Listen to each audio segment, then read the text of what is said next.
Assalamualaikum guys, bëgg naa leen bàyyi nañ ci jàmm man maa ngi ci jàmm baax alhamdulilah. Tey dama leen di indil benn application bu am solo ci seen téléphone. Application tey bi day tax sa volume téléphone bu foorul, day tax sa volume téléphone foor lool ba pare changer sa style volume téléphone comme sama volume téléphone nu mel nii. Yéenay xool nag ban façon ay façon yu bari la ci biir application bi. Yéenay xool ban façon style moo leen neex tamit mu yokk sa volume téléphone ba mu foor ba ni nga ko bëggee. Seetaan ba vidéo bi jeex pour nga mën a découvrir application bi. Fin vidéo bi naa leen wan naka ngeen di télécharger application bi ci Play Store. Application bi moo nekk nii boo ko ouvrir lii lay njëkk a indi léegi bu indee lii da ngay bës bi ci kaw démarrer boo bësee démarrer après nga autoriser ko nga jox ko accès bi accessibilité bi léegi mu yóbbu la sa paramètre moo ngi nii ultra volume nga autoriser ko nga bës activer léegi activé wu na léegi nga mu génnewaat la yóbbuwaat la ci application bi léegi instant bi volume bi nekk na jox nañu proposé nañu benn volume yéen a koy changer nag bu leen neexee bu leen façon bi neexul yéen a koy changer léegi boo ko bëggee changer da ngay bës ci suufu arrêté mooy escape léegi boo ko bësee dina indi volume yu bëree bëri ci suuf yëpp ay volume la ci suuf bii la ñu proposé bu leen neexee après mën ngeen koo changer ci suuf Android 10 yaa xool. fu mu def pro bi nii mooy du gratuit fu mu def iOS mooy bu iPhone bi boobu du gratuit da nga koy jënd soo yéenee tànn bu leen neex gisoo bee la leen proposé man bii laay jël bii nii menu bi mooy bi deuxième bi bi suuf woto Android 10 bi boobu laay jël bi ci nekk mu comme genre boobu laa yor moom moo nekk sama téléphone deuxième bi boobu laay jël gisoo nekk na ko léegi ñu dem paramètre application bi da ngay bës paramètre léegi boo bësee paramètre gisoo affaire baa ngi nii kii baa ngi nii yéenay xool position bi ba xam position verticale bi ngeen koy changer gisoo ni mel nii ngeen changer ko nii comme muy wàcc gisoo loo koy gën a yokk muy gën a wàcc volume bi di gën a wàcc gisoo fi mu nekk léegi boo ko delloowaatee fi mu nekkoon mu nekk fi mu nekkoon gisoo mu gën a yéeg fii baax na léegi nga xool hauteur du curseur de volume nga xool hauteur curseur volume bi léegi gisoo mi ngi gën a ndaw. boo demee muy gën a yokk muy gën a rëy gisoo bu lay gën a puus muy gën a rëy yéenay xool nag fan ngeen bëgg mu yem fi gisoo naa ko bàyyi mu ndaw comme fi mu nekkoon léegi ñu dem ci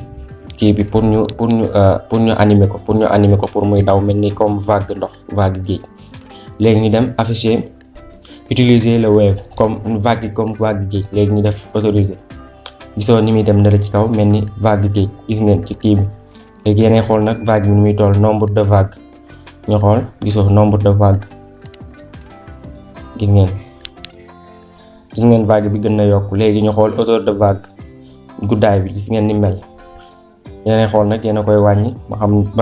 ban moo leen choix bi ci suuf mooy version pro bi nga koy amee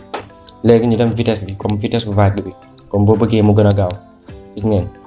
vitesse bi man ngeen koo bàyyi nii bu leen neexee yéenay xool ban kii moo leen neex léegi après ngeen génn fii mat na léegi ñu bës curseur de volume léegi yéenay tànn yan mooy affiché fii comme boo nee nii yi affiché nii yéenay tànn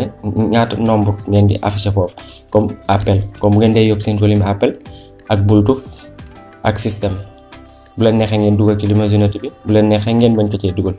léegi man damay désactiver bluetooth bi gisoo yi ñooy affiché su ma nee nii yii ñooy affiché après su ma bësee ok gis ngeen bës naa ok su ma bësee nii yii yëpp ñooy affiché gis ngeen yéenay xool nag ban ngeen activé ak ban ngeen désactivé boo ci activé après day affiché fii gis ngeen léegi affiché nañ ko par léegi ñu ne affiché le lecteur volume man kii bi amul sama téléphone moo tax du ma ko kii mais boo demee da nga bës ok mu yóbbu la paramètre bu fekkee am nga sa téléphone affaire notification la léegi man amu ko ma bës ok mu yóbbu ma sama kii gisoo mu ni fonction indisponible sur cet appareil disponible sama appareil mais yéen mën naa am mu disponible seen appareil léegi mën naa am mu disponible seen appareil léegi tamit bu leen neexee mën ngeen a changer couleur bi couleur curseur fi ngay def wàcc sa loxo ma fi ngeen di changer couleur bi bu leen neexul ngeen di dugg def couleur bu leen neex gis ngeen fi mu def kii bi nii vert bi nii mooy vert bi nii moom ngeen di changer def fi couleur bu leen neex yéenay xool ban couleur moo leen neex ñu def couleur arrière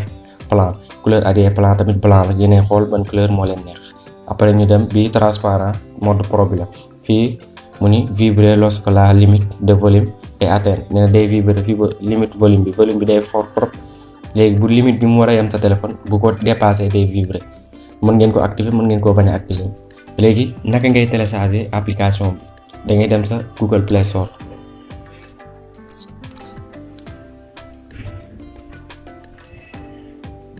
ngeen dem ci barre de recherche ngeen tapé Ultra Volume.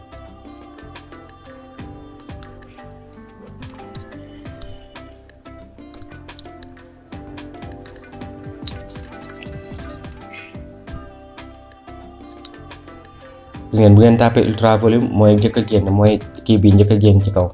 gisoo moo nekk nii ngeen télécharger application bi. gisoo application bi am na plus de 5 millions de téléchargement ak 54 000 avis. gisoo application bi ñu ko utiliser bari na trop. lii moo nekkoon vidéo tey bi. bu fekkee vidéo bi neex na la bul fàtte abonné activer cloche bi partage vidéo bi pour chaîne bu gën a am doole. kon gaay bi beneen vidéo incha allah.